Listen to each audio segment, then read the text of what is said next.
بسم اللہ الرحمن الرحیم۔ سورہ رحمان میں 4 عجیب حقائق جو آپ نے کبھی نہیں سنے ہوں گے۔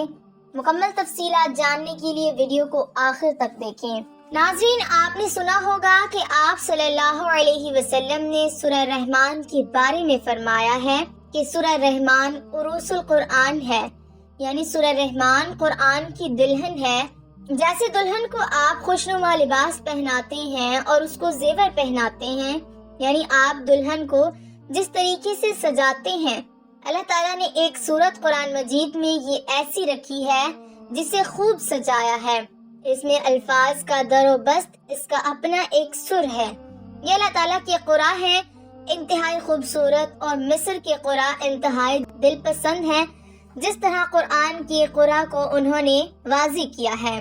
واقعہ یہ ہے کہ اگر یہ لوگ نہ ہوتے، شیخ عبد الباسط، محمد عبد الصمد، شیخ محمود خلیل الخسری، یہ لوگ کہ جنہوں نے قرآن کی اس غنا یعنی میوزک، اس لفظ کو آپ صلی اللہ علیہ وسلم نے استعمال کیا ہے، یعنی قرآن پاک کو اچھی سے اچھی سر کے ساتھ پڑھو، جو قرآن کو بہتر سے بہتر انداز میں، اچھی سے اچھی آواز میں خوش الحانی کے ساتھ پڑھنے کی کوشش نہیں کرتا، وہ ہم میں سے نہیں۔ بلکہ ایک مرتبہ آپ صلی اللہ علیہ وسلم رات کے وقت اپنے ساتھیوں کے ساتھ حالات معلوم کرنے کے لیے گشت کر رہے تھے۔ حضرت ابو موسیٰ اشعری رضی اللہ تعالی عنہ کے گھر کے پاس سے گزر ہوا۔ وہ رات کو تہجد پڑھ رہے تھے، کھڑے ہوئے کیف کے عالم میں قرآن پاک کی تلاوت کر رہے ہیں۔ آپ صلی اللہ علیہ وسلم کو ان کی قرات بہت پسند آئی، کافی دیر تک وہاں کھڑے سنتے رہے۔ اب انہیں کیا پتا کون سن رہا ہے، وہ اپنی کیفیت میں نماز میں تہجد میں قرآن کی تلاوت کر رہے تھے، اور ظاہر بات ہے کہ ان کے گھر ایکڑوں میں بنے ہوئے نہیں تھے، ایک کمرہ، ایک حجرہ، ایسے ہی تو گھر تھے صحابہ کے، لہٰذا آپ صلی اللہ علیہ وسلم پاس سے گزرے، آواز آئی، کافی دیر سنتے رہے۔ اس کے بعد آپ صلی اللہ علیہ وسلم تشریف لے گئے۔ صبح فجر میں ملاقات ہوئی تو آپ صلی اللہ علیہ وسلم نے تحسین کے انداز میں فرمایا، اے ابو موسیٰ، تمہیں تو آل داؤد کے سازوں میں سے ایک ساز اللہ نے عطا فرما دیا ہے، جس طرح حضرت داؤد لحد داؤدی مشہور ہے کہ جب وہ پچھلے پہر رات کو حمد کے ترانے الاپتے تھے، قرآن میں ہے کہ پرندے شامل ہو جاتے تھے ساتھ، اور پہاڑ وجد میں آتے تھے، پہاڑ بھی ان کے ساتھ شریک ہوتے تھے۔ تو جس طرح کا اللہ نے ان کو لحد عطا، آپ صلی اللہ علیہ وسلم نے تحسین کے انداز میں فرمایا، اے ابو موسیٰ اشعری، اللہ نے تمہیں بھی آل داؤد کے سازوں میں سے ایک ساز عطا فرمایا ہے۔ آپ صلی اللہ علیہ وسلم فرماتے ہیں کہ جس طرح کان لگا کر اللہ قرآن کو سنتا ہے، کسی چیز کو نہیں سنتا، ہمیں نظر نہیں آتا، ہمیں معلوم نہیں ہے ہم قرآن کو پڑھ رہے ہیں تو سننے والا کون ہے، سب سے زیادہ کان لگا کر خود اللہ سنتا ہے۔ بہرحال قرآن مجید کا جو یہ ساز ہے، قرآن کے الفاظ کا جو حسن ہے، جہاں تک حسن معنوی ہے وہ تو ہر لفظ میں ہے، لیکن یہ حسن ظاہری، حسن لفظی، یہ سورہ رحمان میں اپنے کلائمیکس پر آپ کو نظر آئے گا۔ لیکن قرآن میں یہ سورت اس اعتبار سے بھی ممتاز ہے، اس کی 4 آیات پر ذرا توجہ کریں گے، عجیب حقائق سامنے آئیں گے، جہاں یہ قرآن مجید کے حسن صوت اور حسن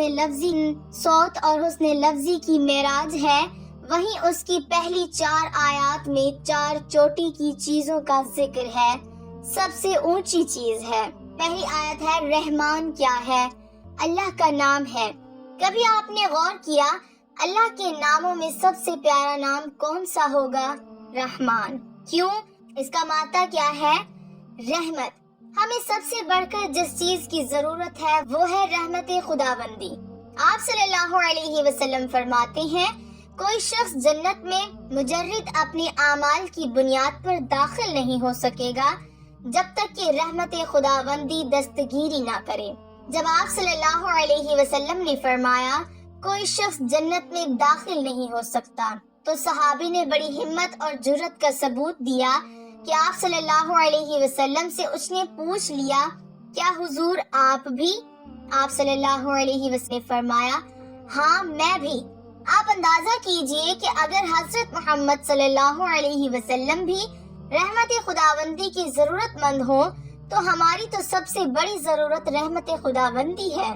اب یہ رحمت قرآن مجید میں اللہ تعالیٰ کی شان دو الفاظ کے ذریعے سے آتی ہے، رحیم اور رحمان، اور کوئی مادہ نہیں ہے جس سے اللہ کے دو نام بنتے ہوں، لیکن یہ مادہ ہے واحد رحمت کا کہ جس سے رحمان بھی ہے رحیم بھی ہے۔ رحیم صرف مشبہ ہے، رحمت دائم ہو جائے گی، مستقل ہوگی تو رحیم کہیں گے، اور رحمان میں وہ شان ہے کہ جیسے ٹھاٹھے مارتا ہوا سمندر ہو، ہیجان کی کیفیت، طوفانی کیفیت، رحمت خداوندی کا طوفانی جوش، وہ ہے رحمان۔ تو یہ اللہ تعالیٰ کے ناموں میں سے سب سے پیارا نام ہے۔ اب آگے چلیے اگلی آیت پر۔ رحمان نے قرآن سکھایا، رحمت خداوندی کا، رحمان کی رحمانیت کا سب سے بڑا مذہب قرآن ہے۔ ان میں جو منطقی ربط ہے اس کو سمجھتے جائیے۔ آپ یہ سوچئے جو علم بھی انسان کو حاصل ہوا وہ کس نے دیا؟ اللہ نے۔ سائنس کا علم بھی اللہ نے دیا۔ وہ علم اعظم جو حضرت آدم علیہ السلام کو دے دیا گیا تھا، اصل میں یہ اسی کا ظہور ہے جو ہو رہی ہے اور ہوتی رہے گی۔ اور جو دوسرے علم ہیں وہ کس نے دیے؟ اللہ نے ہی دیے۔ مخلوق میں سے کوئی اللہ کے علم میں سے کسی شے کا احاطہ نہیں کر سکتا مگر وہ جتنا اللہ دینا چاہے، لیکن یہ کہ تمام علوم میں چوٹی کا علم قرآن ہے۔ اللہ کے ناموں میں چوٹی کا نام رحمان۔ اللہ نے جو کچھ انسان کو سکھایا اس میں چوٹی کا علم قرآن کو پیدا فرمایا۔ اب اگلی آیت میں یہ بتایا گیا ہے کہ حیوانات کو کس نے پیدا فرمایا، آسمان کس نے پیدا کیے، زمین، فرشتے کس نے پیدا کیے، یعنی کس نے پیدا کیے، یعنی خلق الانسان، اس کی تمام مخلوقات میں اس کی تخلیق کی معراج، اس کے تخلیق کا نقطہ عروج انسان ہے۔ یہ ہے کہ جو مسجود ملائک بنا ہے۔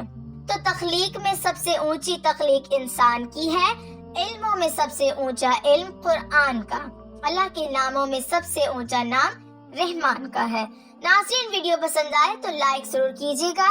اللہ تعالی ہم سب کا حامی و ناصر ہو، آمین۔ کامنٹ باکس میں ایک لائن اللہ کی ذات پاک